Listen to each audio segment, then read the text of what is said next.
This is Tony Baca, Senior Vice President of Safety at Berglund Construction Company.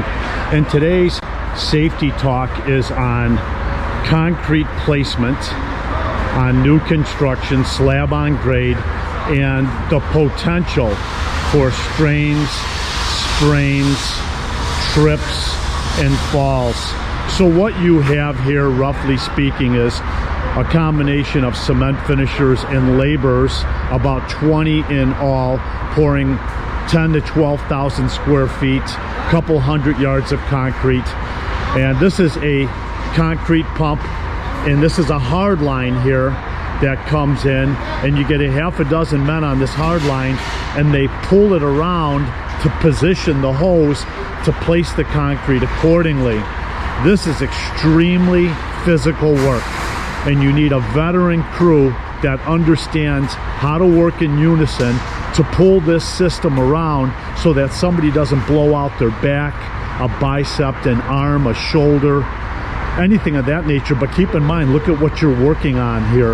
This mesh in itself and rebar can cause you to trip and fall backwards on the piping and or cleanouts in the floor. And then looking at the concrete placement up front, you've got finishers bent over, seesawing concrete, establishing grade for final grade.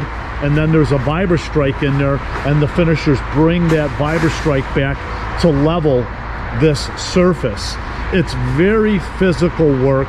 It's all about material handling, trying to automate what we feasibly can so that the physical aspect of this industry does not wear and tear on our aging workforce. You know, as we've talked in the past, we've got athletes out there, professional athletes, that make it maybe 6 years in the professional sport, but these gentlemen here in the trenches are working for 30 and 40 years, and the wear on and tear on the body causes arthritis, strains and sprains and tears. So every morning before a concrete pour, it's best to pre-plan, talk about what we can automate, and then also how we can work in unison using proper ergonomics, proper lifting techniques, and trying to help eliminate any potential injuries in this kind of work. Now, once again, I call this the combat zone. It's typically slow, steady, and unfortunately can be exhausting, considering the fact that, you know, we're an aging workforce.